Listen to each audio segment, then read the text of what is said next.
ነካ ነካ ያርገው ነካ ነካ እያለች እንግዲህ ሜሪም በጽጌዬ ዘፈን መታለች ማለት ነው። በጽጌዬ ዘፈን አሉ ብላ መጀመሪያ የዘፈነችው ልዕልቷ ንግስቷ የሁሉም በር ከፋቿ እንግዲህ ብዙ ጊዜ ማለት ነው የሆነ ቻናል ትከፈት የሩትዬ ስም፣ የሆነ ነገር ሲመጣ የሩትዬ ስም፣ የሁሉም ነገር በቃ ቲክቶክ ቢከፈት የሩትዬ ስም እና ማለት ነው የሁሉም በር ከፋች ስለሆነች እድል መምጫቸው ስለሆነች ከፈጣሪ በታች መጀመሪያ የሆነ ነገር የሚጀምረው በሩትዬ ነውና የኔ ልዕልት የኔ ንግስት ማለት ነው። የኔ ቆንጆ ኑሪልን ሺህ ዓመት ማለት ነው። ለሁላችንም ለሁላቸውም ማለት ነው።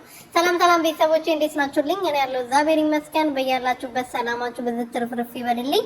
ለዚህ ቤት ለዚህ ቻናል አዲስ የሆናችሁ ሰብስክራይብ፣ ሼር፣ ላይክ እያደረጋችሁ ቤተሰብ ሁኑልኝ። የኔ ወርቅና እንቁ የሆናችሁ ቤተሰቦቼ እንግዲህ ሜሪ ከጠፋች ብዙ ጊዜ በጣም ረጅም ጊዜ ሆኖታል። እንደዛም ሆኖ ግን ዛሬ ደግሞ መታለች ማለት ነው። አምሮብሻል፣ ልብስሽ ዛሬ ያምራል። እኔ ራሱ ብትሰጪኝ ደስ ይለኛል ብልሽ አልልሽም አልፈልግም። የራሴ ምን ሆነና ነው ያንቺን የምፈልገው ማለት ነው። አውቄ ነው ዳቦ ሰርቄ ነው ስላችሁ በምክንያት ነው ማለት ነው። እና ሜሪ እንኳን በሰላም ተመለሽ ብለናል። ዌልካም